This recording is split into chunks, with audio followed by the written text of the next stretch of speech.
This chapter covers two models. One is the binomial model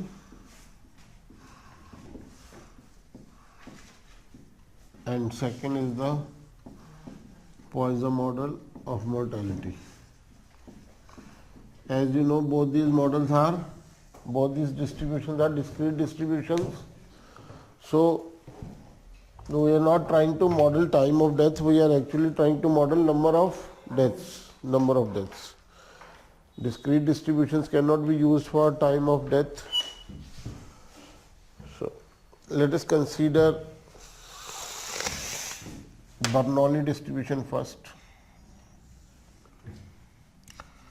There is the life aged X, right? Just one life aged X. What are the two possibilities about this life at age X plus 1? Either this life would still be alive or the life would be dead. If this is the event that we consider success, the probability of this happening is Qx and the probability of not this happening is 1 minus Qx, right?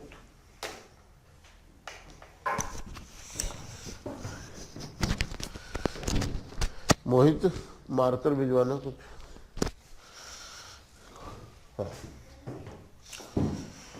So if we use D, to denote this person's death, it is safe to say that D will have Bernoulli distribution with parameter Qx with possible values 0 and 1. There may be at most one death.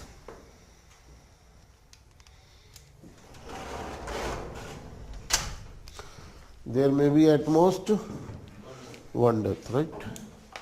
Now what if there are not one but two such lives and both the lives are independent and identical?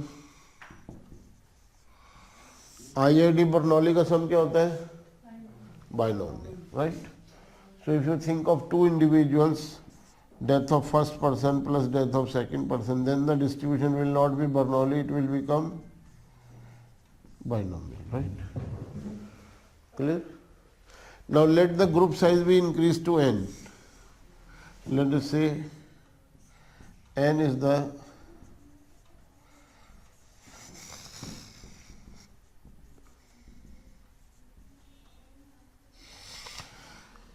the size of the initial group, or more specifically cohort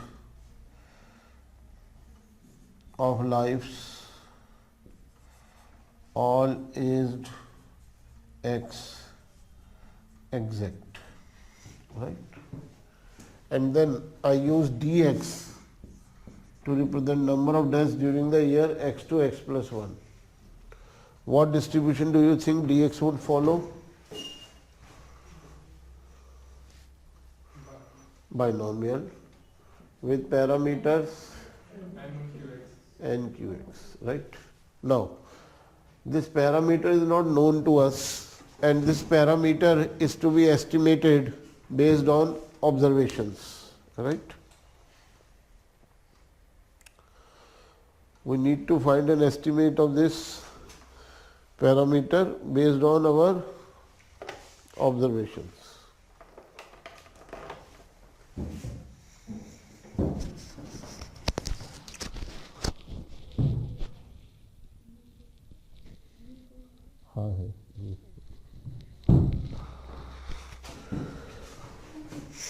Right?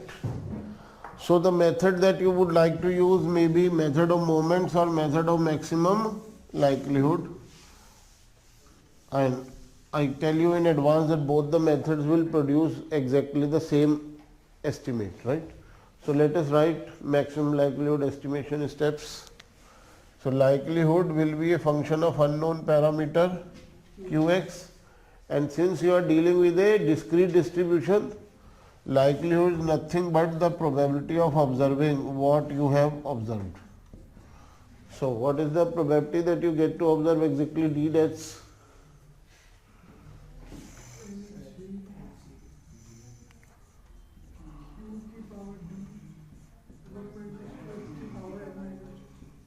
Right? This is the function that you need to maximize. I hope you can do that.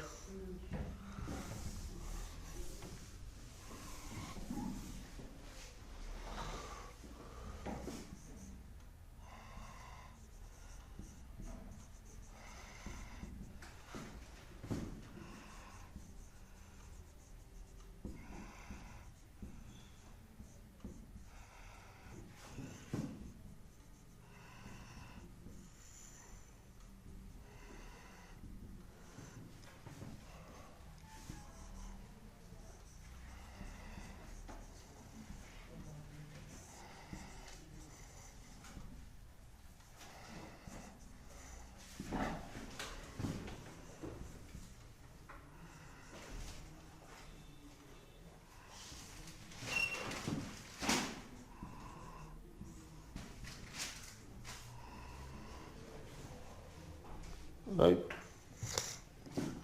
Setting this equal to 0, what do you get? So Q is equal to D upon L. Okay.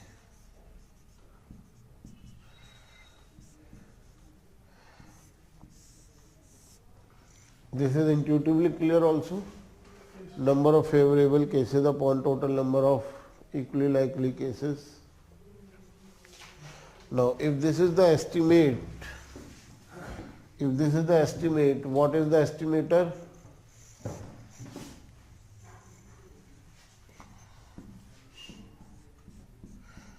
If this is the estimate, then this is the estimator. I hope you understand the difference between estimate and the estimator. Estimator is one numerical value obtained from one particular sample, right? If I change the sample, if I conduct this study all over again, my D and N would be different and hence my estimate of Q would be different, right? So since this estimate is capable of changing value from one sample to the next, we say that this in itself is a random variable, right? And this random variable is called estimator. And this is our statistical notation. With a hat, this is not a random variable, this is one particular value. With this type of hat, a stylish hat, which we call by two different names, you either call it tilde or you call it squiggle, whatever you find convenient to use. So Qx tilde is the estimator, it is a random variable, right? So if we conduct another experiment with exactly L lives, right, then number of deaths may be different next time, maybe less, maybe more. So that is why I have used capital D to represent the randomness. Small d is one observed value, capital D is a random variable, right? And we are interested in properties of the estimator. The estimator should have some desirable properties. One of the desirable properties is that it must be unbiased. And to check unbiased, we find out the mean of this estimator. In our case, mean is this, where n is not a variable and d का distribution binomial है. N to X. Okay. So on average, this estimator equals the parameter, right? So on average, this estimator has no bias to underestimate or overestimate the estimator. Such estimators are called unbiased. And wherever possible, we try to use unbiased estimator. But please note that being unbiased is not the only property we are interested in. There is one more important property. In all, there are 4 properties, but for any practical application, we are only interested in these 2 properties. And that property is consistency. How consistent our estimator is, right? The consistency is based on this mean square error. Mean square error of the estimator, right, should be as low as possible. Mean square error should be as low as possible, and mean square error is defined to be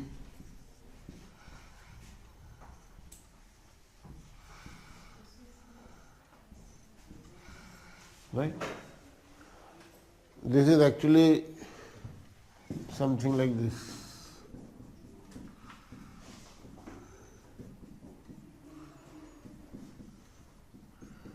ऐसे लिख सकते हैं ना इसे।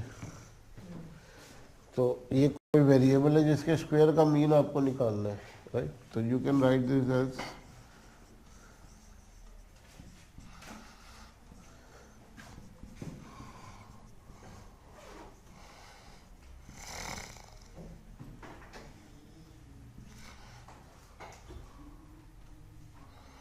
now.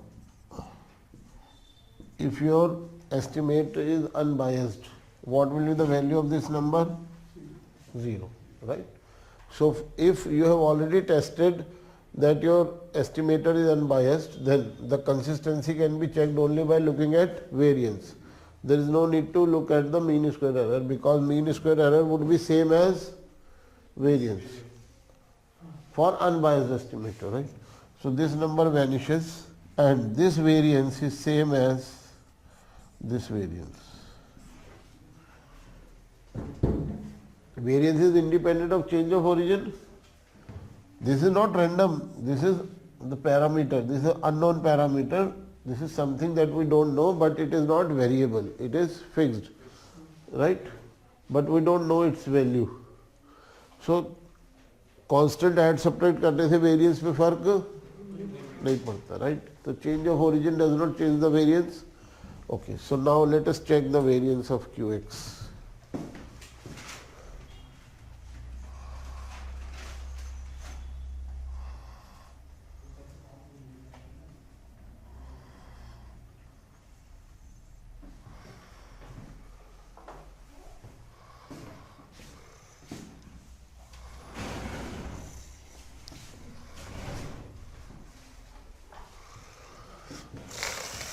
Binomial का variance क्या होता है?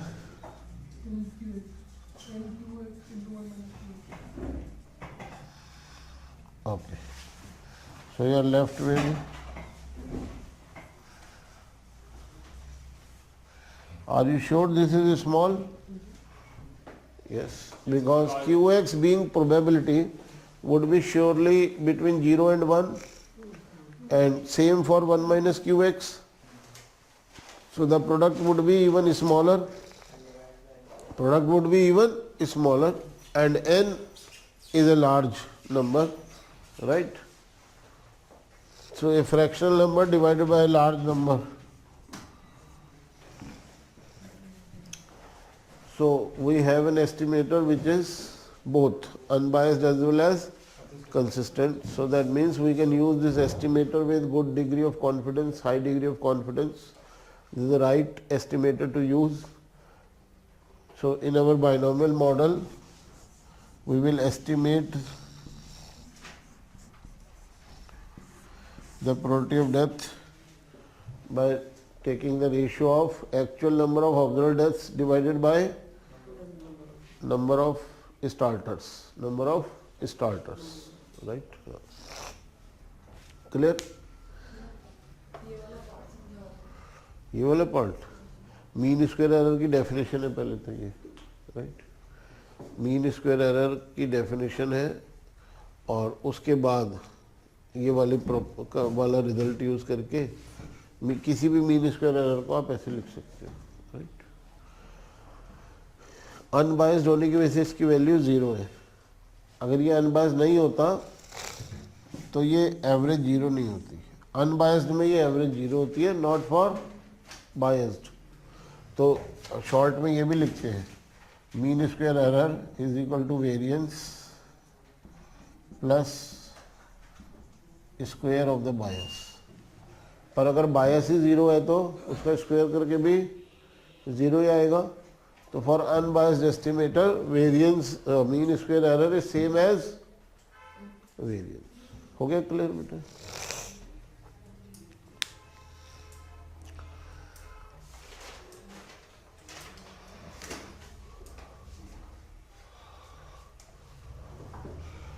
अब आगे प्रॉब्लम क्या है? बाइनोमियल मॉडल तो शुरू होते ही खत्म हो गया है ना, तो बाकी पूरी क्लास में क्या पॉइजन मॉडल डिस्कस होना? नहीं, बाइनोमियल मॉडल भी खत्म नहीं हुआ।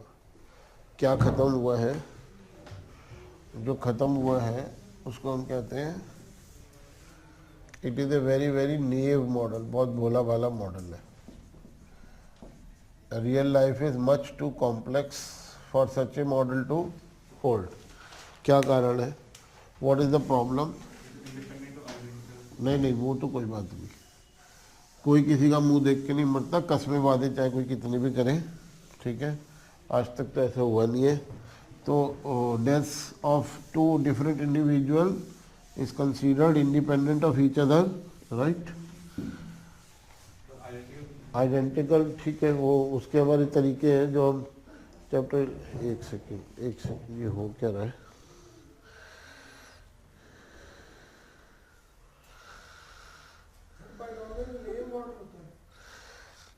अभी बात खत्म नहीं हुई है मेरी। What is happening today?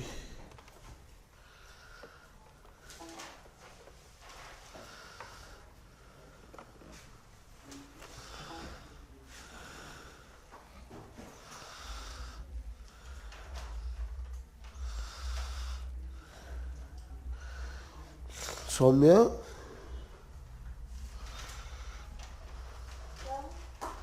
बेटा बीच में वीडियो थोड़ी देर के लिए खराब हो गया होगा शायद, है ना?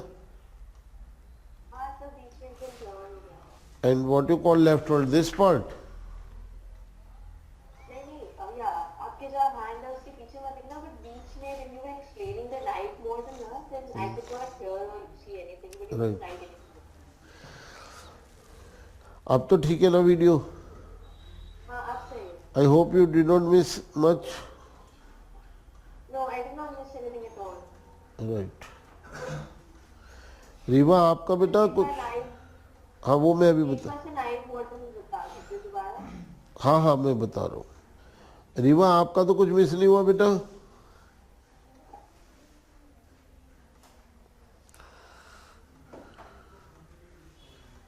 Live model वाला part, बस और ओके, ठीक है बेटा, ओके।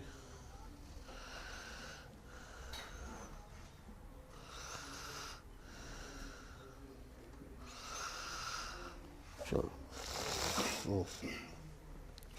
राघव आप जो कह रहे हो ना कि मैंने बाइनोमियल मॉडल को नेव मॉडल कहा है, मैंने उसको नेव मॉडल नहीं कहा, मैंने इस मॉडल को नेव मॉडल कहा है, जिसमें आप ये उम्मीद कर रहे हो कि you will be able to get a large number of lives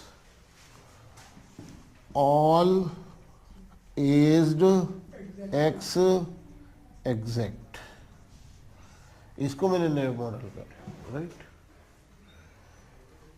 suppose we are interested in understanding the risk of death over the age year 50 to 51, right? And we want to conduct the study today from today itself। क्या date है आज? Sir 10/1/17 right. तो आज कौन होगा 50 साल का? जो 10/1/67 में राइट। जो इस डेट को पैदा हुआ है सिर्फ वही आपके सैंपल में आने के लिए एलिजिबल है, बाकी कोई आप सैंपल में ले नहीं सकते, है ना?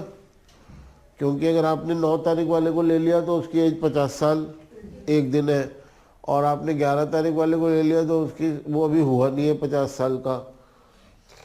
क्लियर हो गया पॉइंट? ये है इशू। और दूसरा इशू क्या है, इसमें भी मैंने राउंडिंग ऑफ किया है। दिन में कभी भी पैदा हुआ हो, 2 बजे 3 बजे 11 बजे मैटर नहीं करता, है ना? इतना अलाउ करने के बाद अभी सब 50 एग्जैक्ट वाले नहीं है, कोई 50 या 2 आवर्स का होगा, कोई 50 ईयर्स 5 आवर्स ओल्ड होगा, वो उसको मैंने इग्नोर कर दिया, आवर्स को इग्नोर कर दिया, डेज में आ गया हूँ, तब भी you are unlikely to get a very large sample, right? पहले मैं यूके के एंगल से बात कर लूँ, फिर इंडिया पे आता हूँ। यूके में ना in the whole of UK Hardly 2000 births would have taken place on that date. उसमें से सारे तो जिंदा भी नहीं होंगे आज. 0 से 50 के बीच में डेथ्स नहीं होती क्या? तो इसमें से काफ़ी तो मर चुके होंगे, और जो जिंदा होंगे उनमें सब आपकी स्टडी के लिए अवेलेबल, कोई जरूरी नहीं है आपको available, right? Any doubt? So you are unlikely to get a large sample where everyone is aged X exact at the start of the study, right? So unless you relax this condition, unless you relax the observational plan,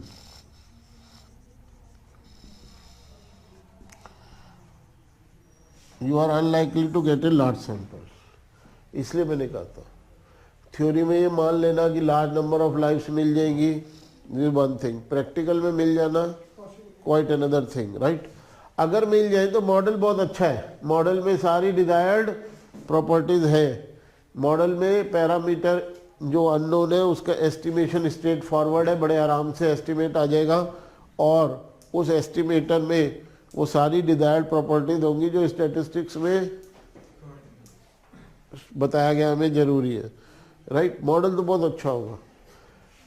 But when we come to practical implementation of this, we realize that this is quite naive to assume that we would be able to get a large number of lives all aged X exact, right?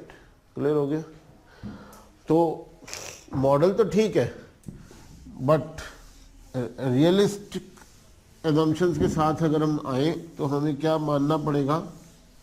It may not be possible to observe all the lives from age X exact, right? मतलब though we are interested in 50 to 51, we may be forced to observe this life also, right?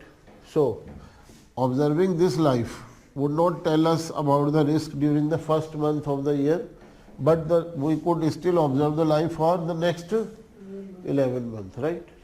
And the probability that this life dies during the investigation is this, which is not the same thing as Q50. Clear? And there is one more possibility. It is also possible that a life is available to us from age 50, but for some reason the life is censored before reaching age 51. For one reason or the other, censoring keeps on. थोड़ा सा आपको doubt लग रहा होगा censoring क्या होती है. I explain. ये चैप्टर 8 में डिटेल में आता है ये concept. Analysis of survival data. Analysis of survival data is essentially analysis of censored data.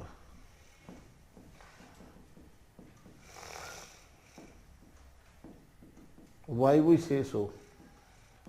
That analysis of survival data is essentially analysis of censored data. What is censoring? Right? Statistically speaking, censoring means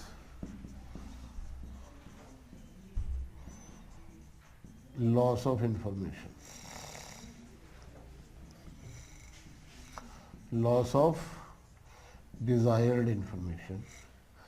cost है कुछ भी हो, reason चाहे कुछ भी हो, XYZ कुछ भी हो, राइट? फॉर एग्जाम्पल ये पॉलिसी होल्डर्स का डाटा है, राइट? और इस एज पे ये पॉलिसी होल्डर अपनी पॉलिसी को विड्रॉ कर देता है. अब इसने विड्रॉ कर दिया, सरेंडर वैल्यू ले ली, चला गया, right? After accepting surrender value from us, what happened to the life during this period? Can we ever know this? So this will be a cause of loss of information to us, right? This we call censoring, right? All the details about censoring is covered in chapter 8. So you will cover that, but for the purpose of this chapter, this is sufficient to know, right? So what is the chance that this life dies during the investigation?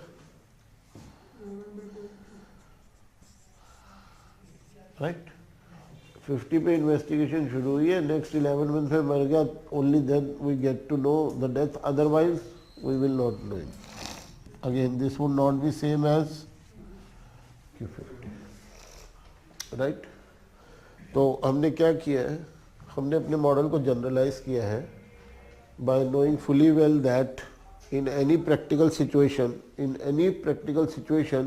it may not be possible to observe all the lives starting from age 50 itself, and it is not possible to keep on observing all the lives till their 51st birthday or death, whichever is earlier. मेरा original observation plan ये है ना, start observing from age 50 and observe them till age 51 or death, whichever is earlier, right? अब इसमें क्या हुआ, ना तो ये 51 तक पहुंचा ना इसकी डेथ हुई, और ऑब्जर्वेशन फिर भी बंद हो गई, right? So two possibilities are there, 50 पे स्टार्ट नहीं हो सकता और 51 तक कंटिन्यू नहीं कर सकते, राइट? तो मैं जनरलाइज कर देता हूँ. लेट अस से I am talking of ith life.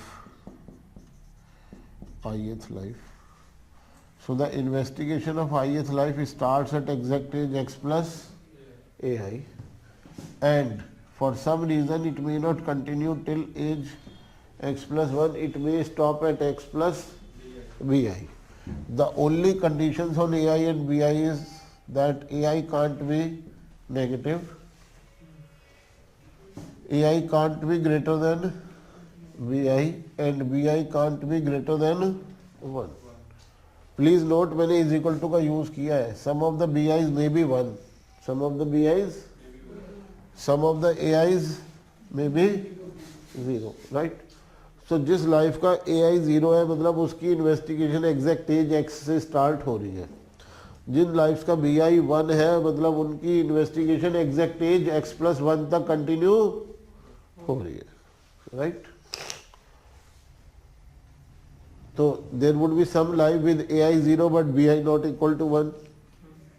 There would be some life with A I not 0 but B I 1, and there may be some lives where neither ai is 0 nor bi is 1. So we are open to all such lives because we need a large enough sample, right? Now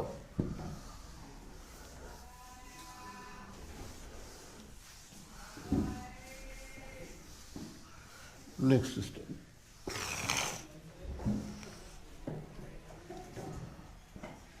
If di is a random variable representing death of ith life during investigation, what distribution does di follow? I would say Bernoulli with parameter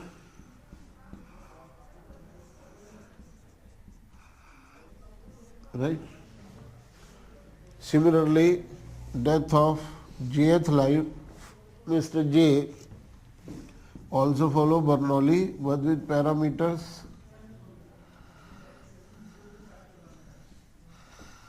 right. Since ai is not the same as aj or bi is not the same as bj or both, right? These two are not the same parameters. तो क्या ये identical distribution है? No. So if they are not identical distributions, can their sum be binomial? No.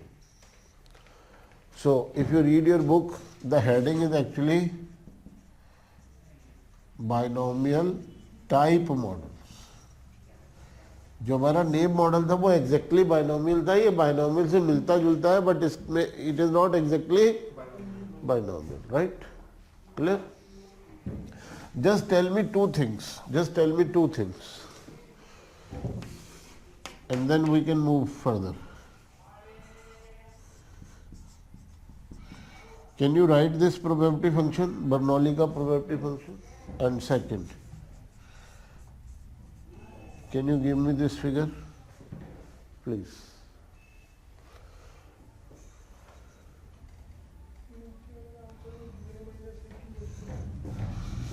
पहले नीचे वाले का answer दिया आपने, B I minus A I Q X plus A I. Bernoulli का जो पैरामीटर होता है थीटा, वही बर्नौली का मीन होता है ना, क्योंकि बर्नौली की दो ही पॉसिबल वैल्यू है। If x follows Bernoulli with parameter theta, x has two possible values 0 and 1. So when you calculate expectation of x, this is 0 into probability of event not happening plus 1 into probability of event happening. So you end up with theta, right? किसी को भी नहीं पता Bernoulli का probability function, ये गलत जवाब है। तो इसकी पावर डी है, हाँ, इसकी पावर डी आई और 1 माइनस माइनस ए क्यू इसकी पावर 1 माइनस, ये सही जवाब है। This is correct. Both these answers are correct. हाँ, डी बर्नौली है तो बर्नौली में दो ही पॉसिबल वैल्यू है डी आई की, फिर भी आप लिखना चाहते हो तो लिख दो। This expression is correct only for D I taking values 0 and 1, no other values are possible.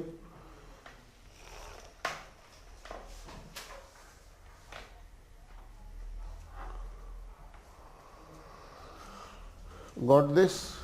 Now, using this, can you write the likelihood?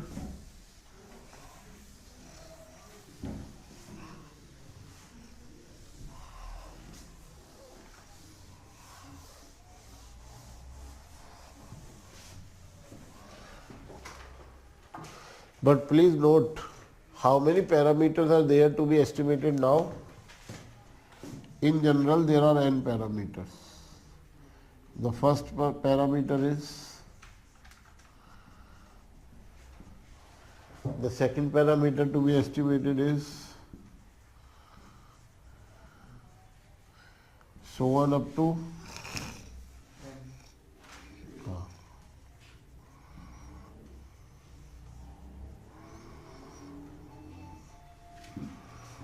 right. There are n parameters to be estimated. Please write the likelihood. अच्छा बेटा, अजी हुआ क्या इसको?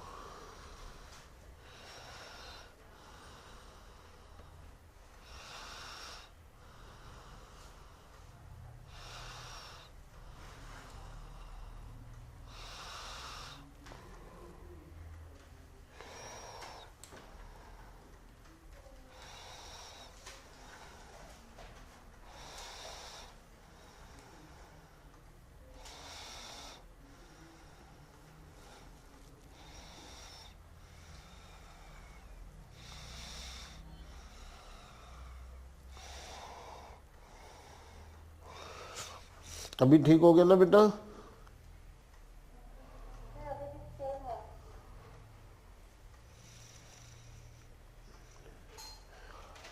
Actually आज पता नहीं क्या हो गया है कि इसका कैमरे का ऑटो फोकस अपने आप ऑन हो रहा है। अभी ठीक हो गया है, कर दिया मैंने।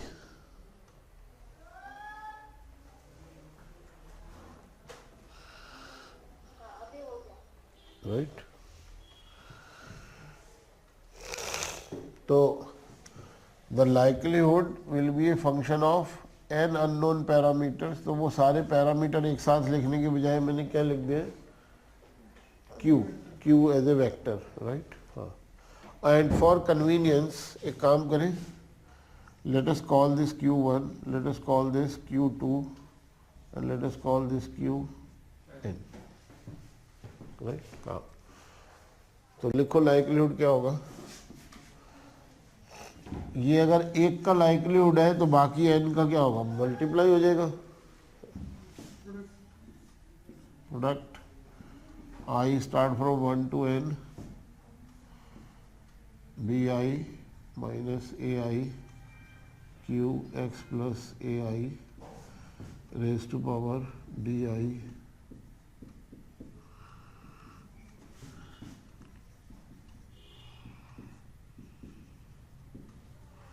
ये होगा आपका, है ना। चलो, लॉग लेने के बाद क्या होगा? हाँ,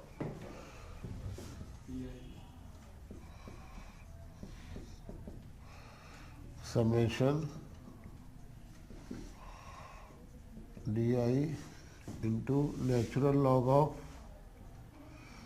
यहाँ पे मैं वो शॉर्टकट नोटेशन यूज कर लूँ, plus another summation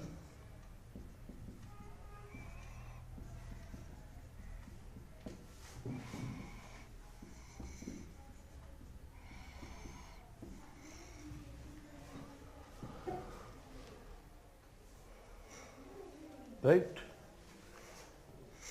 So how many unknown parameters? N. So how many first order derivatives you need to find out? N. एक निकाल लो पहले, कोई एक।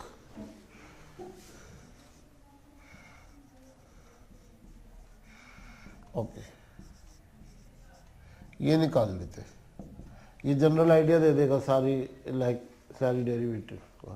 ओके बेटा, when we are differentiating with respect to Q I, Q J would be treated as constant, Q K would be treated as constant, तो एक ही term आनी है, सिग्मा का कोई रोल नहीं है।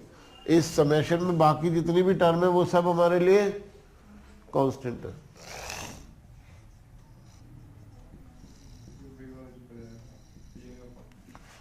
है ना। माइनस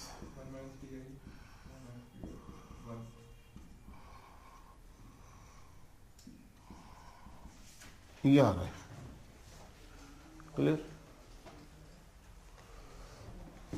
इसको जीरो रख के कुछ मिलेगा, देखना।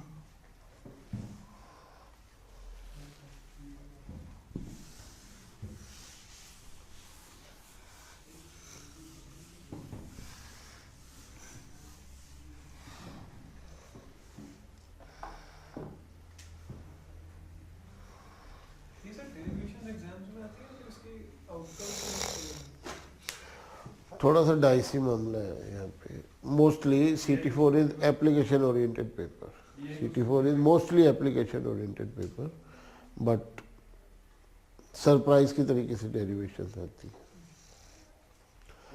और या क्या करते हैं वो, जिस कॉन्टेक्स्ट में आपको मॉडल पढ़ाया जा रहा है, समझाया जा रहा है ना, उससे डिफरेंट कॉन्टेक्स्ट में प्रॉब्लम पूछ लेंगे, तो उसमें बड़ी सारी पिक्यूलरिटीज होंगी जो आप फर्स्ट टाइम देख रहे होंगे। So if you are aware of these steps, you will be able to handle those twists and turns. If you are not aware of these steps, then you may be left thinking, wondering how to handle this, how to handle this. DI equal to QI. Okay. QI equal to DI, है ना, ये आपका estimate आ जाएगा, clear. तो पता है D I की कितनी पॉसिबल वैल्यू है, कितनी पॉसिबल वैल्यू है, आइदर 0 और 1, right. So some of the Qs will be estimated as 0 and some of the Qs will be estimated at 1. 0 means impossible event that this person dies, है ना, and 1 means sure. कैसा model बनेगा, कितना useful होगा ये model, जो ये कह रहा होगा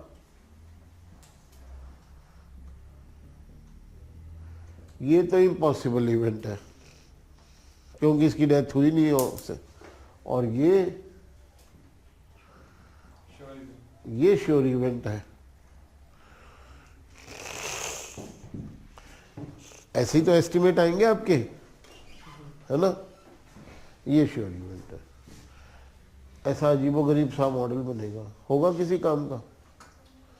किसी भी इंडिविजुअल की लाइफ और डेथ को लेके आप श्योर हो सकते हो कि ये इस साल में मर ही जाएगा, या श्योर हो सकते हो इस साल तो मर ही नहीं सकता। तो ये आपके मॉडल का जो रिजल्ट है वो। और एक चीज और है, अगर हमने DI की ऑब्जर्व वैल्यू सब्स्टिट्यूट कर दी होती, जो कि हम करते, DI की तो ऑब्जर्व वैल्यू है ना, फिर उसके बाद आपकी इक्वेशन ही सॉल्व नहीं होगी। सपोज DI इज 1, तो ये टर्म गायब नहीं हो जाएगी, then your derivative for all those lives which die, आपका ये derivative होगा. Any solution to this equation? And if di is 0, if the life is not observed to die, then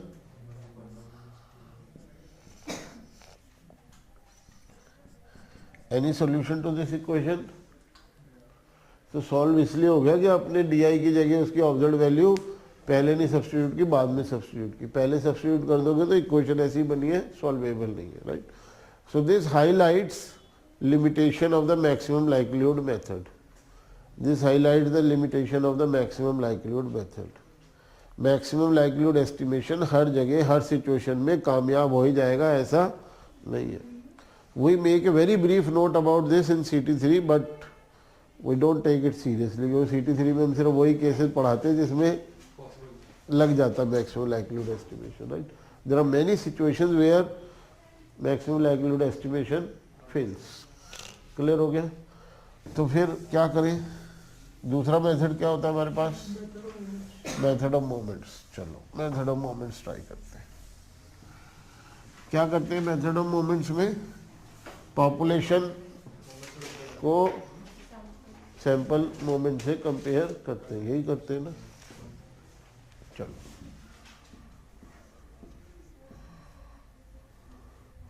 ये आ गया population moment.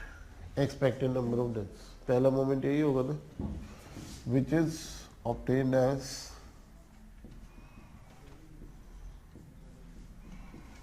Total number of deaths is nothing but sum of individual deaths, right और not.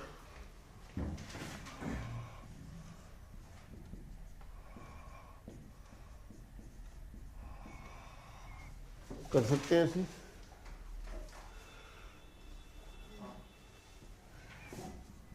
और इसका answer आपने दिया था Bernoulli का मीन वही होता है जो उस डिस्ट्रीब्यूशन का पैरामीटर होता है. This is what you answered. Okay चलो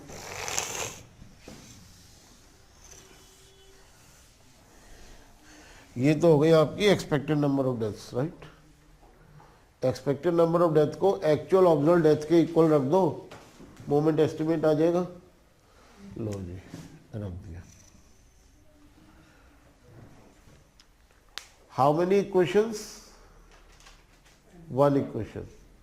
और how many parameters to be estimated? n parameters. Sholay देखिए ना, उसमें गब्बर पूछते हैं ना कितने अननोन थे. मैथमेटिक्स में जितने अननोन है उतनी इक्वेशन तो मिनिमम चाहिए. हाँ उतनी इक्वेशन चाहिए. लीनियर इक्वेशन है अगर सारी तो 3 अननोन्स को एस्टिमेट करने के लिए 3 इक्वेशन चाहिए.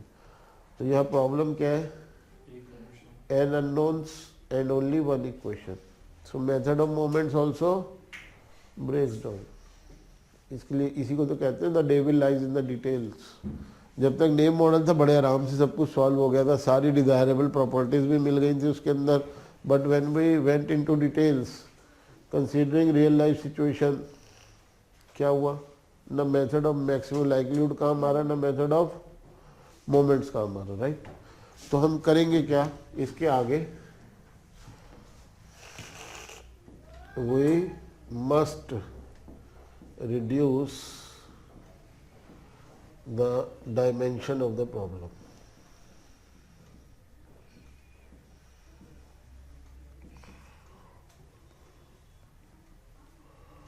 We must find a way to reduce the dimension of the problem. Means we must find a way to move from n parameters to 1 parameter.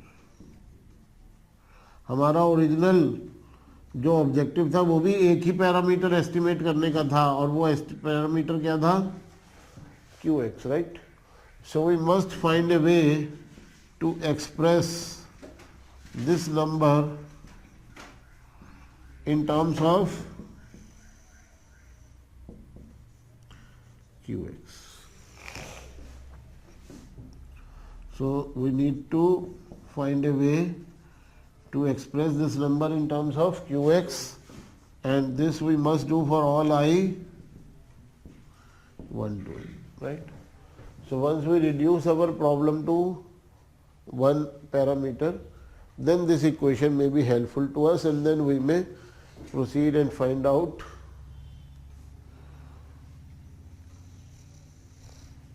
the estimate of Q, right? So this is non-integer age, this is integer age, right? Finding out probabilities involving non-integer ages using probabilities available for integer ages. इसके लिए हमें assumption चाहिए होती है, right? There are three possible assumptions. One is uniform distribution of deaths over age year x to x plus 1, constant force of over age year x to x plus 1, and the third assumption is Bell-Ducki assumption.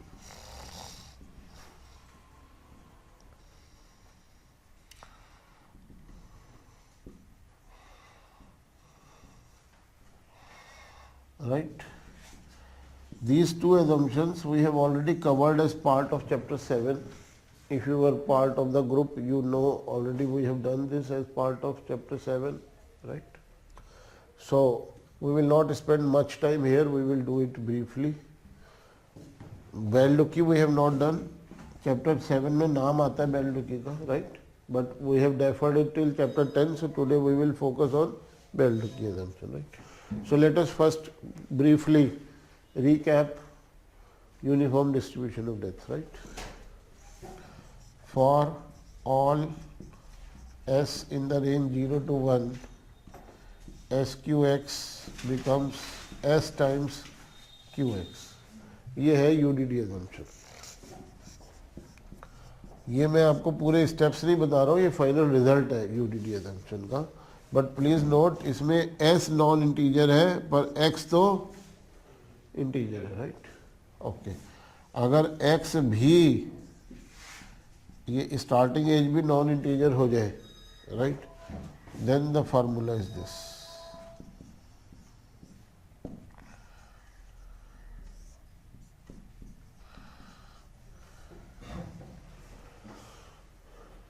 तो हमारे तो mostly cases में ये starting as non integer है, तो हमारा तो ऐसा सा फार्मूला बन जाएगा जिसमें अब ये लीनियर इक्वेशन तो बिल्कुल नहीं है ना, because Q x appears in the denominator also. तो इसमें देख क्यू एक्स को एक्सट्रैक्ट करना मुश्किल काम हो जाएगा, कि कॉम्प्लिकेटेड इशू हो जाएगा. So we don't use UDD for this purpose. UDD के रिजल्ट ये क्लियर हो गए. ये रिजल्ट आए कहाँ से? चैप्टर 7 में डिस्कस करेंगे. चैप्टर 7 सैटरडे संडे को हो रहा है. Any doubt? सेकेंड एजम्पशन क्या थी? CFM assumption. CFM एजम्पशन में SQX को पहले हम 1 माइनस SPX लिखते हैं, right, and then it becomes. But अगर आपको Q में ही रहना है तो you can write this as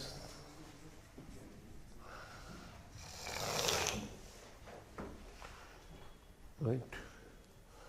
again अब ये लीनियर इक्वेशन नहीं बची है ना. QX की पावर में फ्रैक्शनल नंबर आने शुरू हो गए. 0.8, 0.6 ऐसे नंबर आएंगे QX की पावर में. Clear? And again please note x is an integer. Starting age integer है. अगर नॉन इंटीजर होगी फिर क्या होगा? मतलब अगर इस तरीके की प्रोबेबिलिटी हो तो भी पहला स्टेप यही होगा, राइट, और इसकी अप्रॉक्सीमेशन ये होगी.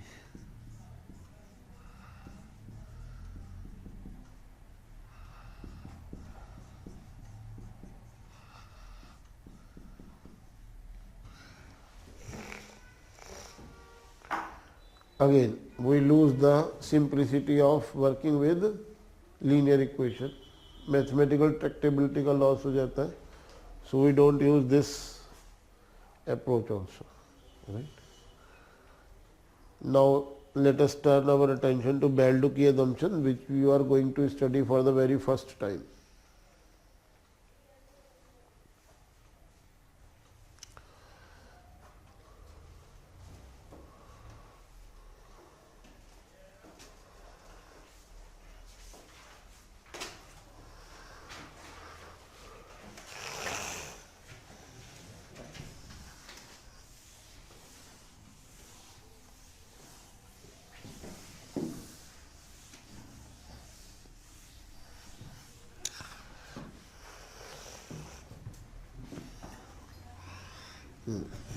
क्या है Bell-Duke assumption?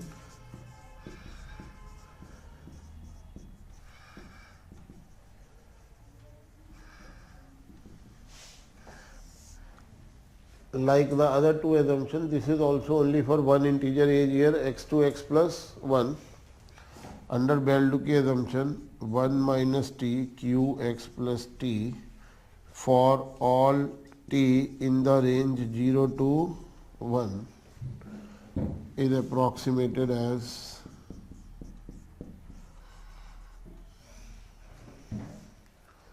one minus t times qx, right?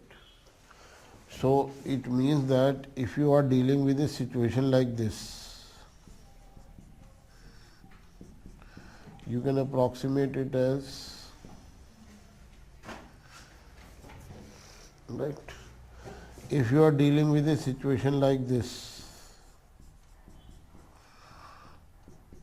then also you can reduce it to this, right? But now आपका काम क्या है? You are actually dealing a situation like this. आपके पास तो ये सिचुएशन है.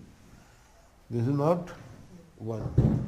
अगर ये 1 होता तो Bell-Duke assumption से आपका काम बड़े आराम से हो जाता.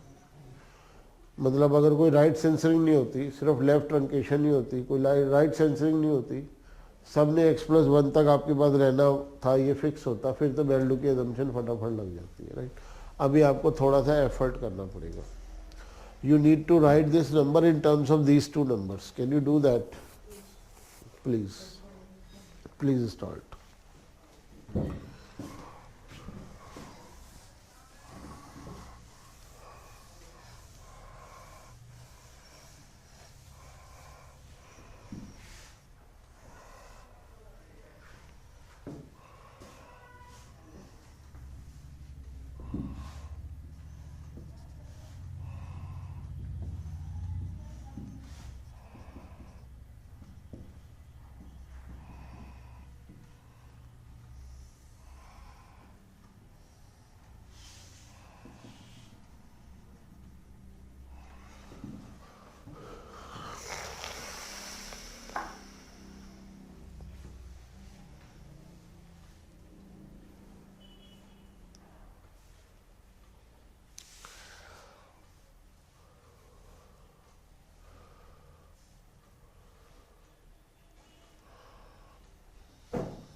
अभी देखते हैं क्या है. सर इस क्लास के अंदर लैपटॉप चेंज उसमें भी सॉफ्टवेयर डाउनलोड है कि नहीं है, वो तो अभी नेट से इससे कनेक्ट ही नहीं होगा लीज लाइन से. वेदांत पूछेगा कब तक पूछ.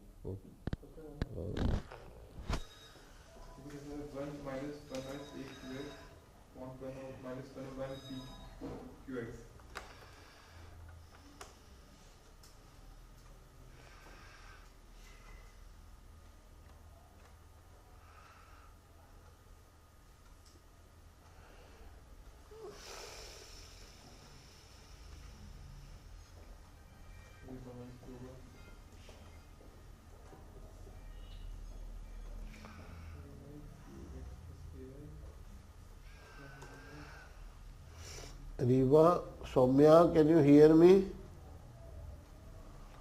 Hello. Yes, I can hear you. Fine okay.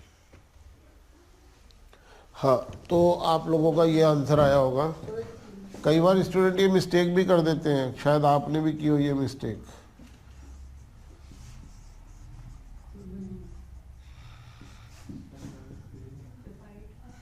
ये गलत है.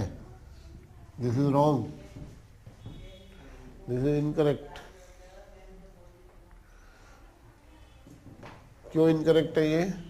एज कितनी है इसकी? इसमें तो ठीक ले रखी है आपने. ये एज जादू से कैसे चेंज हो गई? एज एक्स प्लस ए आई की जगह चेंज हो गई, एक्स प्लस बी आई कैसे हो गई, है ना? इसके लिए सर्वाइवल जरूरी है. क्लियर? पहले ये एक्स प्लस बी आई तक जिंदा पहुंचेगा, तभी तो एक्स प्लस बी आई से एक्स प्लस वन के बीच में डेथ पॉसिबल है. राइट? तो ये गलत है, ऐसे नहीं लिखना. तो सही क्या है?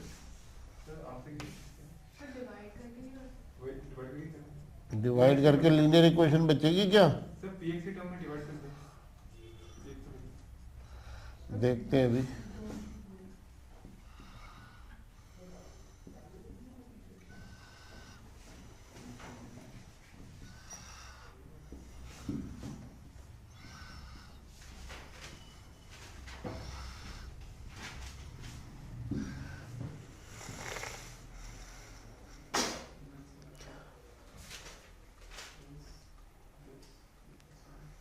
राइट? देखो,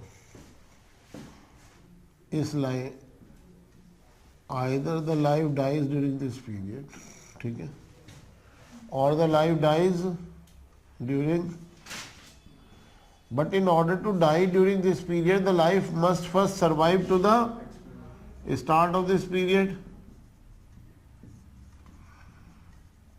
Right?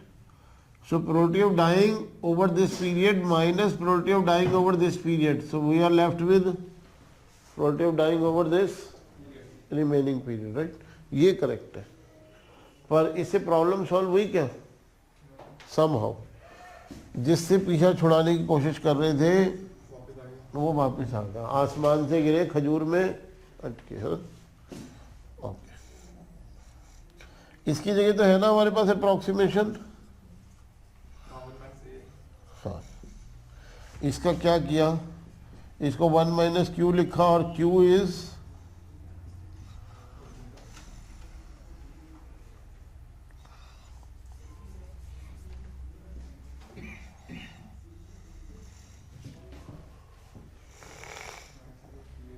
Right. Q x common आ सकता है इसमें से.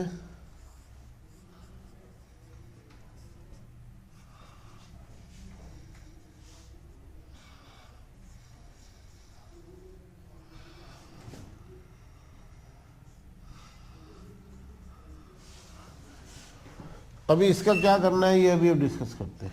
What to do with this. Right? आप लोगों में से जो थे इंट्रोडक्शन क्लास में उनको पता है all models are wrong, some models are useful. हाँ, तो लीनियर इक्वेशन नहीं बची ना.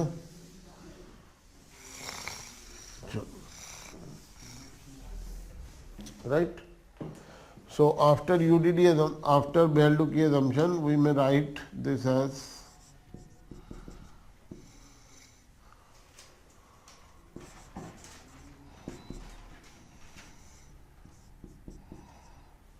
sorry.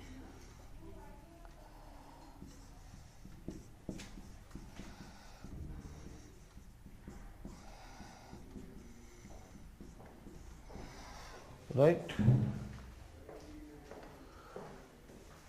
Now what we do is we replace this by expected value of individual deaths by observed value of individual deaths. So some of the DIs are 0 and some of the DIs are 1. And what is 1 minus 1? 0। तो second term उनके लिए आएगी नहीं। चलो, तो हमने क्या किया है, इस समेशन को अंदर ले गए,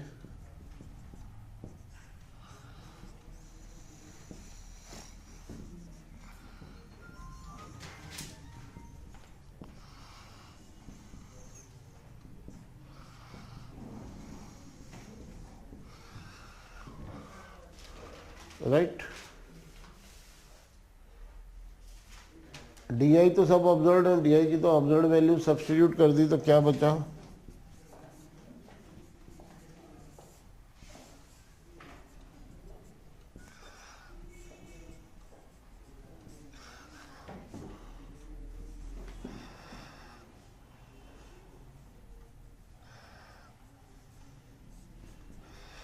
क्या लिखा है मैंने? summing not over all the lives but only over those lives who did not die during the study, who did not die, who could not be observed to die during the study, सिर्फ उनके लिए term सम होगी। तो जिन जिनकी death हुई उनका contribution क्या है? 0, राइट। क्लियर हो गया यहाँ तक?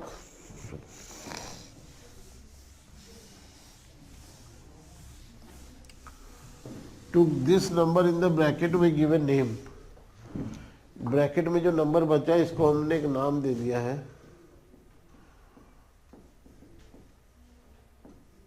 EX, where EX is called initial exposed to risk. Initial exposed to risk, ये EX का नाम है, right? Now we apply the logic that under moment estimate expected death should be equated to actual death.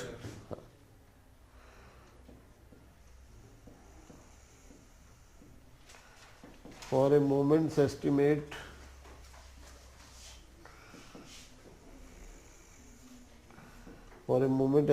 expected death should be equal to actual death, or QX into EX should be equated to D. So the estimate of QX is D over EX. Sometime we attach subscript to this also to denote that ये कौन से age year की death से। Clear हो गया? Okay. So why we were saying that our job is done, statistician आ गए चीखते हुए हमारे पास, murder, they cry murder, this is murder. Murder of what? Murder of statistical rigors and principles, right? So कोई बात नहीं, don't worry. You don't want us to call it a moment estimate, okay? So we will call it actuarial estimate. So the heading in your chapter is actuarial estimate. We call it actuarial estimate, right? And why we call it actuarial estimate, and why we are okay with this substitution which statisticians frown upon, right? That theory we will do later on. Sir last step पे आपने death वाली की value DI 1 होती है, 1 वाला factor गायब हो गया। हाँ हाँ असेंशियल में DI 0 तो हाँ हाँ, आप चाहो तो यहाँ पे लिख लो, because if the ith life died during investigation, then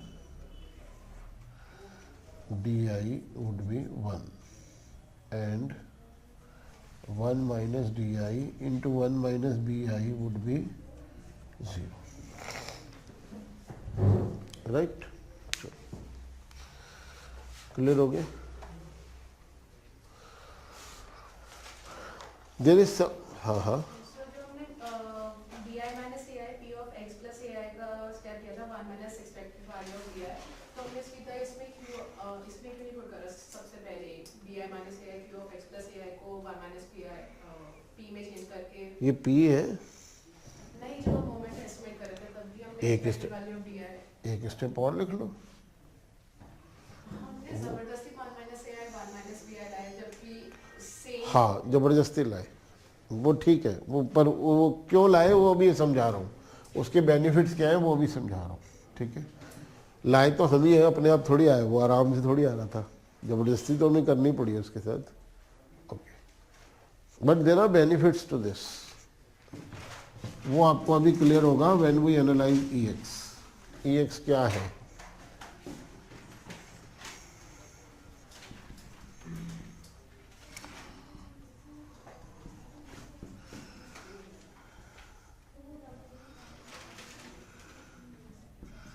right, ये आपका ई एक्स है ना।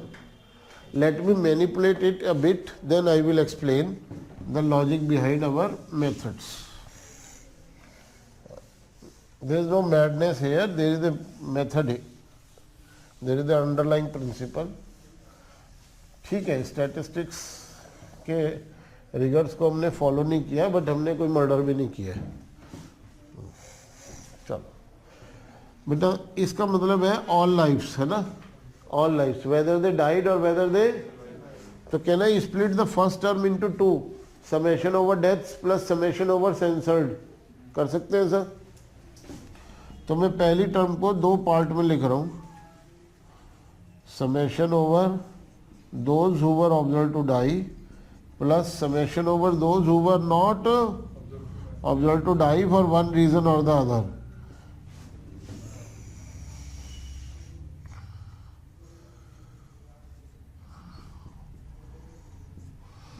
Right?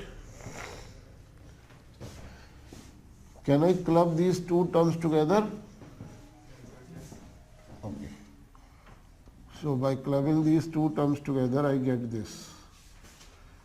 Summation of 1 minus ai for all deaths plus summation of bi minus ai for all lives that are censored.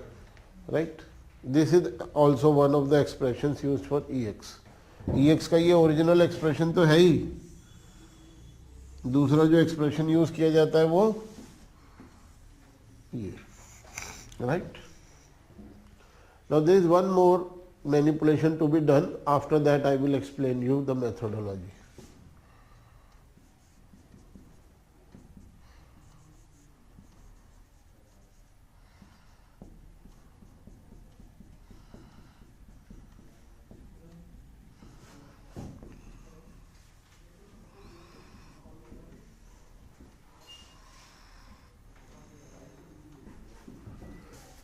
अभी what is Ti है? I started observing the life from age x plus ai and I was only studying in knowing the risk of death till age x plus 1. What is the risk after crossing age x plus 1? I was not interested in that. That was not the objective of my model, right? And during this period I observed the life dying at age x plus Ti, right? So this part is called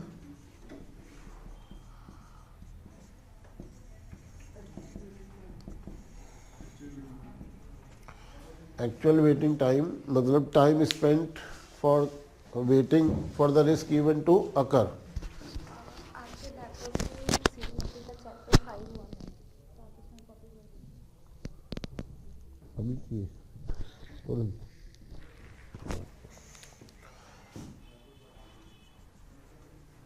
And what we call this?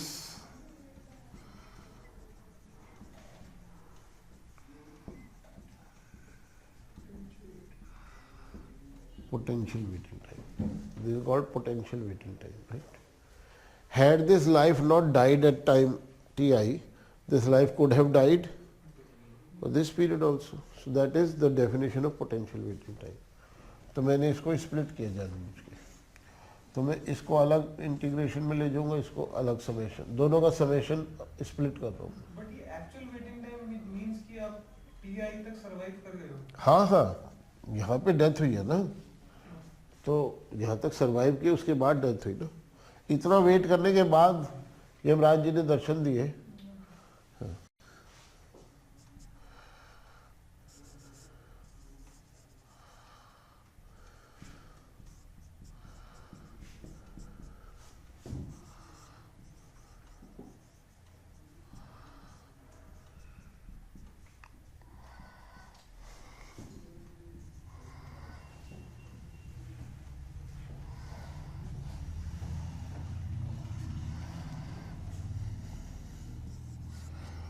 जो bracket मैंने लगाया है इसमें सबका actual waiting time ही है ना। Death हुई हो तो भी एक्चुअल वेटिंग टाइम और सेंसरिंग हुई हो तो भी actual waiting time. X plus A I पे इन्वेस्टिगेशन स्टार्ट हुई थी, एक्स प्लस बी आई पे किसी वजह से हमसे नाराज हो गए चले गए, है ना, पता नहीं कहाँ चले गए।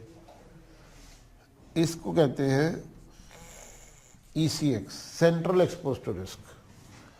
तो सेंट्रल एक्सपोज टू रिस्क में हर डेथ का पोटेंशियल वेटिंग टाइम ऐड कर देने से क्या बनता है, इनिशियल एक्सपोज टू रिस्क। इसका नाम क्या है,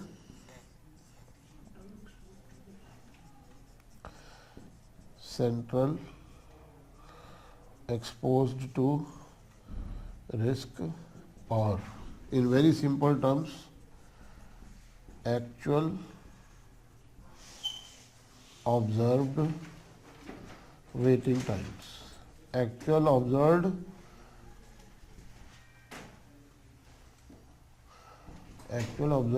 total waiting time of all lives under study, of all lives under study. ये है central exposure, is it? Now for large investigations, for large investigations, it is usual to assume that there were many deaths and deaths were uniformly spread throughout the investigation period, so giving us a value of TI equal to half. So average value of TI is half. So 1 minus half is half. Half a year for each death. तो जहाँ actual data missing होता है, जहाँ सारी TI की value missing होती है, वहाँ EX को अप्रॉक्सीमेट किया जाता है age ECX plus half year for each death, half year for each death. Okay, so Raghav की डिमांड ये है कि पोटेंशियल वेटिंग टाइम एक बार फिर से एक्सप्लेन किया जाए। Had this life not died at age X plus TI, the life could have died between X plus TI to X plus 1, and had that happened, that would have been of interest to me. That is the definition of potential waiting time, right? Now a question arises, why is it important to include potential waiting time in EX? Why? Why we must take this? So इसका answer बड़ा simple है। Let us say the model is fitted by some layman where the sample size is just 1 and number of deaths is also 1. एक ही आदमी को observe किया, उसकी death हो गई, 6 महीने बाद ही डेथ हो गई, तो नंबर ऑफ डेथ न्यूमरेटर में आएगा और एक्चुअल वेटिंग टाइम है 6 महीने, वो डिनोमिनेटर में आएगा। 6 महीने मतलब हाफ ईयर, और ये आपका क्यू का एस्टिमेट होगा जो बड़ा रीजनेबल होगा नहीं होगा ना। बट अब जो हमारा मेथड है, एक्चुअल डेथ्स न्यूमरेटर में, actual waiting time plus potential waiting time numerator denominator में, अब क्या आएगा क्यू का एस्टिमेट। अब ये 6 महीने बाद नहीं, कभी भी डेथ हो, जितना पीरियड आप ऑब्जर्व करोगे वो तो लोगे ही, और बाकी का पीरियड पोटेंशियल वेटिंग टाइम की वजह से आ जाएगा, right. So even in the remotest situation where you get to observe just one life, even then this model is guaranteed not to produce a foolish output, unreasonable output नहीं आएगा इस model का, right? This is why it is important to consider potential waiting time, right?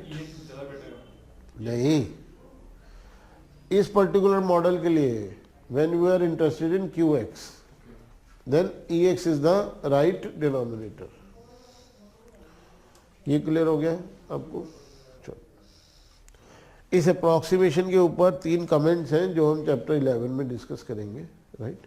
इस approximation को कहाँ नहीं use करना चाहिए, कहाँ यूज करना चाहिए, you have to be careful recording that, otherwise you might lose marks, right. So there are 3 conditions. What are those 3 conditions? I will explain later on. When all of those 3 conditions are present, only then this approximation is used. Even if one of the 3 conditions are missing, then this approximation should not be used. और अगर ऐसी किसी situation में आपको मजबूरी में use करनी पड़ रही है क्योंकि इंफॉर्मेशन मिसिंग है, you must make a note that ideally we should not have used this approximation, but the given data is so limited, so incomplete that we are forced to use this approximation. one note लिखना चाहिए आपको, right? ये clear हो गया? This is all about binomial model. ये वाली equation ये इसमें ब्रैकेट में है जो ये I started observing the life at age x plus ai and the life died at x plus ti. So for how long I could actually observe the life? For how long the life actually waited for risk event to occur?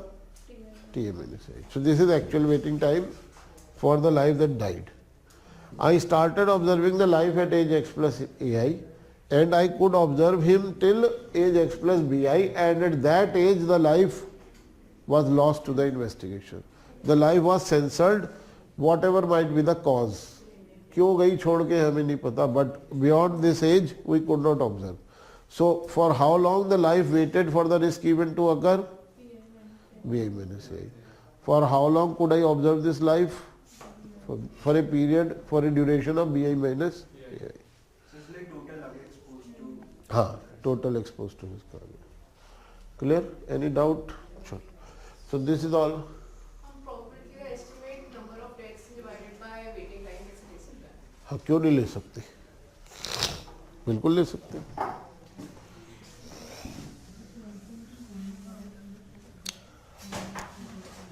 हम ये कैसे ले सकते हैं बेटा?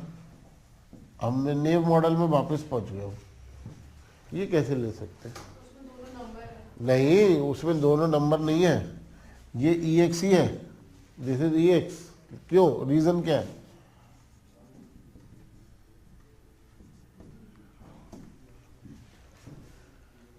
नए model था ना. We will get to observe all the lifes from age X exact and there would be no censoring. कोई लाइफ हमें छोड़ के भी नहीं जाएगी. आ जाओ यहाँ पे रखो, फार्मूले में रखो. ai 0 है तो 1 minus ai is 1. bi 1 है, ai 0 है, that is also 1. How many times we are adding 1? n times. वो भी वही है, right? Clear? सर हम तीन कंडीशन पॉलीनॉम पढ़ेंगे वो सिर्फ लास्ट अप्रोक्सीमेशन. हाँ हाँ, सिर्फ इस अप्रोक्सीमेशन. नहीं नहीं नहीं, सिर्फ इस अप्रोक्सीमेशन के लिए. ज़्यादा क्यूरियोसिटी है तो लिख ही लो वो तीन कंडीशंस कौन कौन सी है, लिख लो.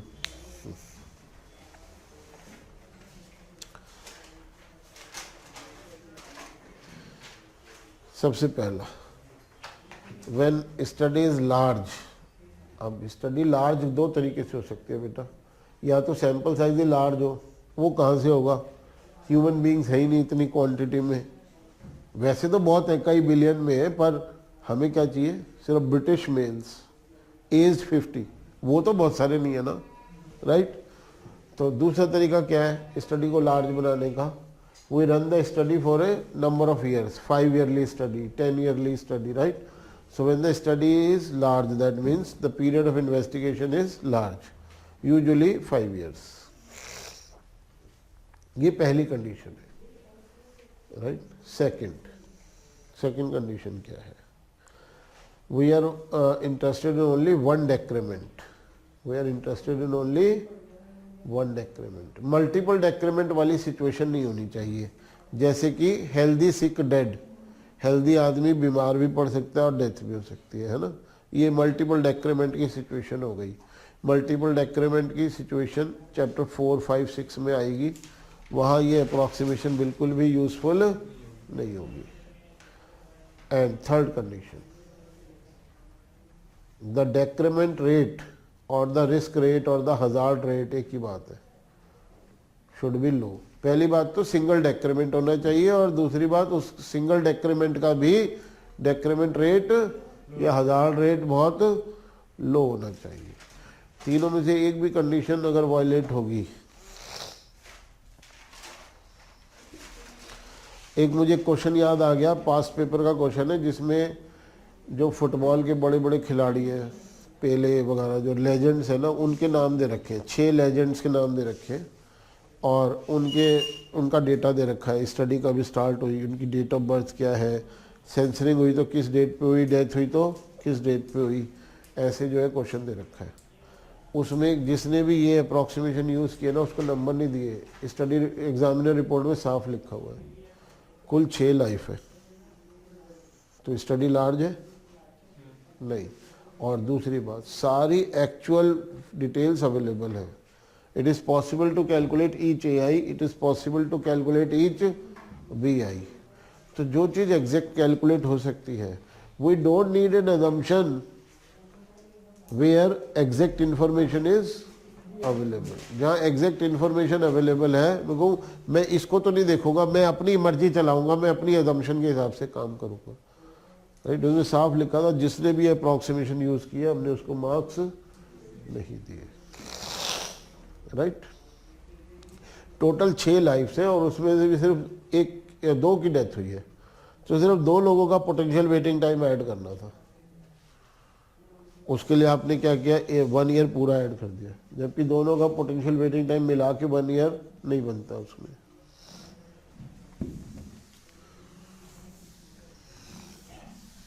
बेटा अब बात ये आती है कि हमने जो किया एक्सपेक्टेशन DI को स्मॉल DI से जो हमने रिप्लेस किया ऑब्जर्व वैल्यू से, ये ठीक है या नहीं है, राइट। इसको हम बहुत ज़्यादा डिफेंड अभी नहीं कर रहे, थ्योरी क्लास में डिफेंड करेंगे, बट शॉर्ट में मैं आपको बताऊं, अगर हम ऐसा नहीं करते, राइट, तो जो इक्वेशन बनती वो इजीली सॉल्व नहीं होती, उसे न्यूमेरिकल मेथड से सॉल्व करना पड़ता। That is also an approximation.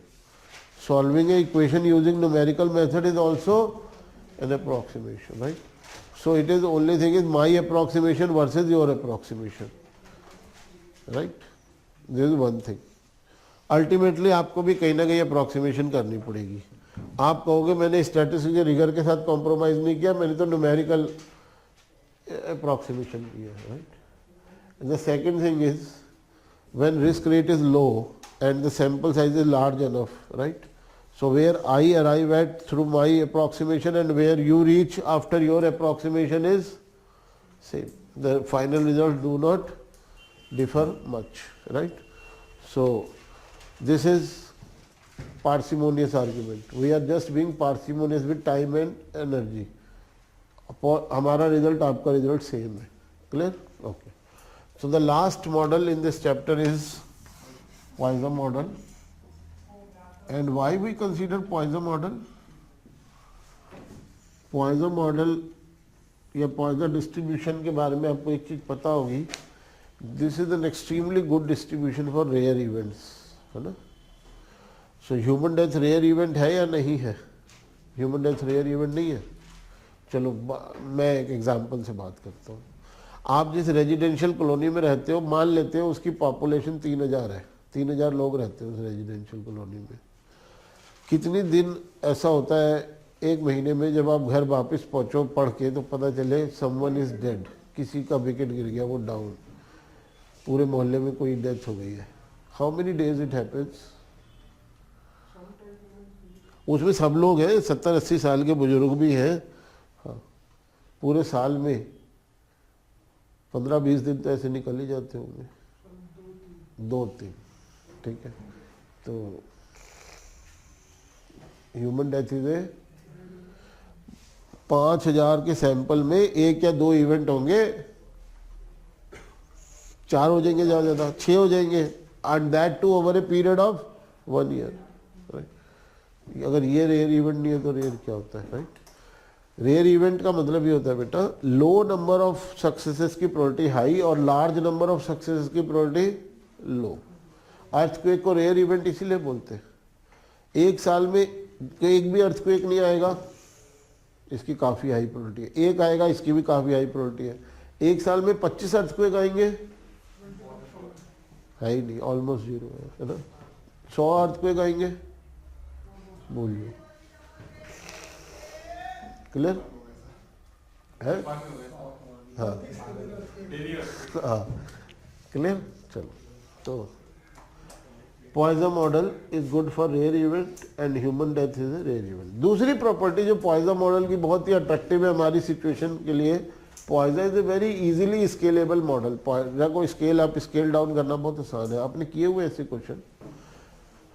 8 घंटे अगर ऑफिस चलता है, 8 घंटे में on an average 4 complaint call आती है, तो 2 घंटे में कितनी? एक, है ना? और 4 दिन में कितनी? स्केल अप करना हो स्केल अप हो जाता है, स्केल डाउन करना हो स्केल डाउन हो जाता है, राइट? तो x to x+1 के बीच में किसी एक पर्टिकुलर लाइफ की डेथ का रिस्क रेट, हजार्ड रेट ये है, राइट? तो 2 साल में इसका डबल हो जाएगा। इसी के 2 साल नहीं ले रहा, 2 साल इससे ले रहा हूं। एक मिस्टर ए का साल है और एक मिस्टर बी। 2 साल में 2 म्यू, 6 साल में 6 म्यू, टोटल इतने ईयर्स है। इतने क्यों है? Practicality. Not everyone will start at age x and not everyone will continue till x+1. So some will continue from x+ai to x+bi और फिर कहीं भाग जाएंगे, और some will continue from x+ai to x+ti, फिर उन्हें यमराज जी ले जाएंगे। And once dead forever dead, they can not die ever again. तो इतने ईयर्स में टोटल रिस्क,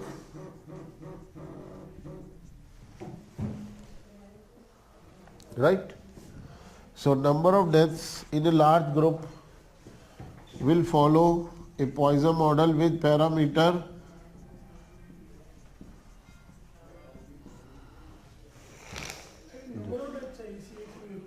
ये नंबर ऑफ डेथ्स है, वो तो पैरामीटर है, रिस्क पैरामीटर है, right?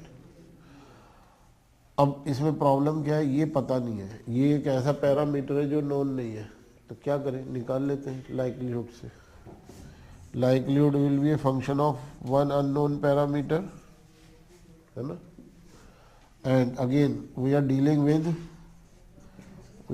with a discrete distribution, so likelihood is same as probability of observing what we have observed, and this is e to the power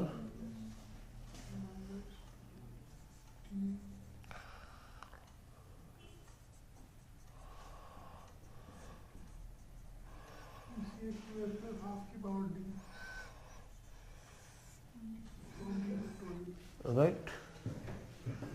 इसका log लेना है। चलो risk parameter for ECX clear है। हाँ,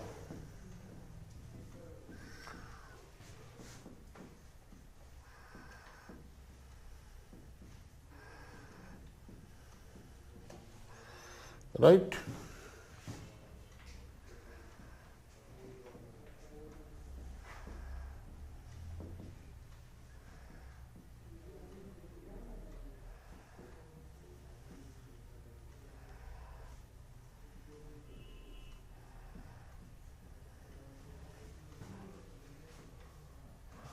ये log भी अलग अलग हो जाएगा ना, log of this plus log of this.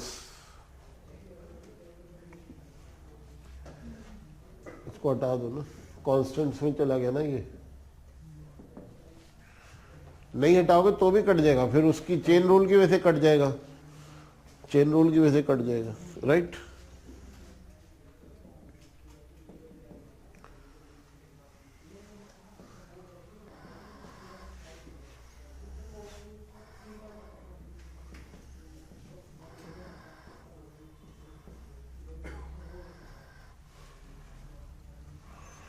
Right,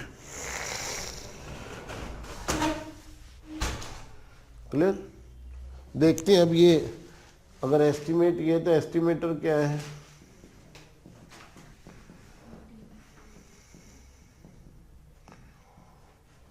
ये एस्टिमेटर है हमारा, और अगर ये एस्टिमेटर है तो इसकी प्रॉपर्टीज क्या है?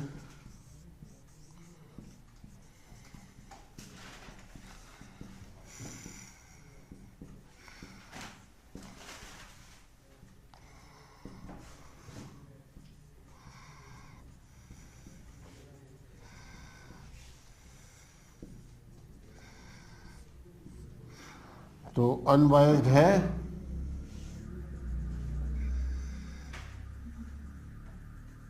अनबायस्ड है, राइट।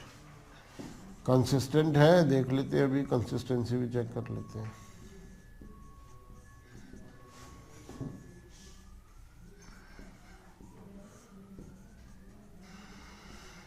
पॉइजन का वेरिएंस क्या होता है? जो पैरामीटर होता है वही वेरिएंस होता है।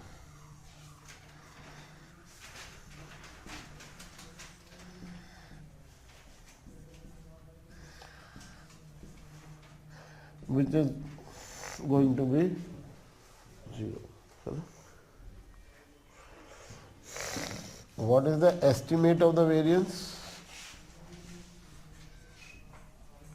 अगर हमें इस वेरिएंस का एस्टिमेट चाहिए तो क्या आएगा?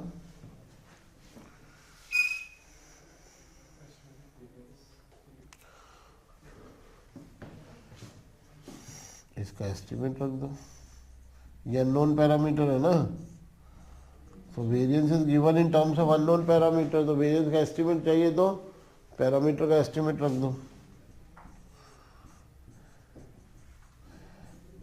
ये आप चेक कर सकते हो, CRLV से भी यही आंसर आएगा। CRLV से आपका यही आंसर आएगा।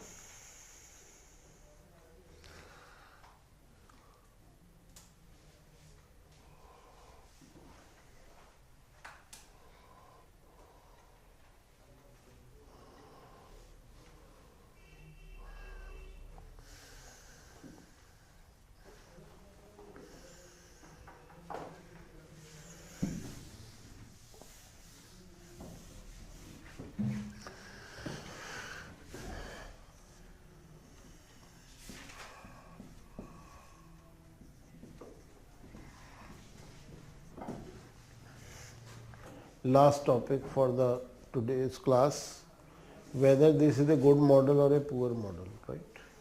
सर लास्ट में एस्टिमेट निकालने की जरूरत है। कॉन्फिडेंस इंटरवल वगैरह बनाने होंगे तो क्या करोगे?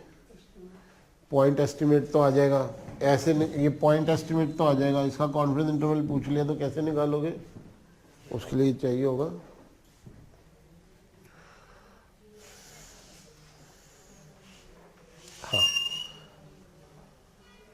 आवाज कैसे आ रही है? क्लास में सी जनरेट होती लग रही है, कोई ऐसे अपना पैर खींच रहे हैं। Okay, so whether it is a good model और ए बैड मॉडल, राइट?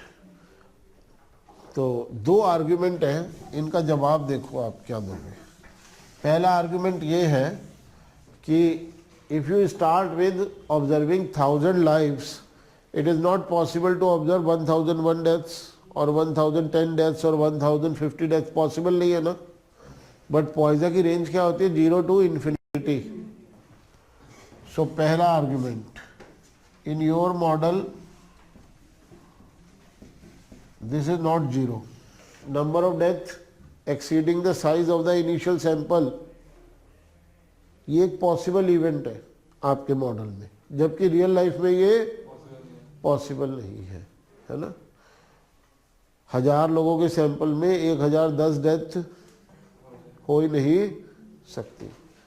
तो because of this flaw, Poisson की रेंज क्या होती है? इन्फिनिटी।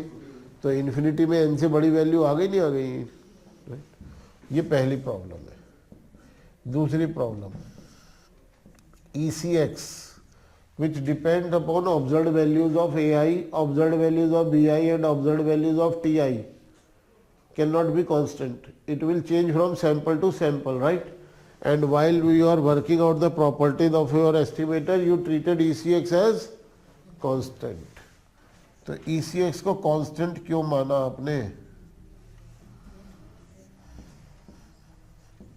जस्टिफाई करो।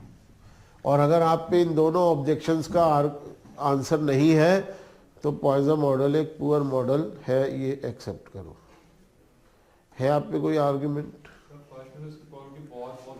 हाँ, फर्स्ट में दो it is a possible event, theoretically possible but highly improbable.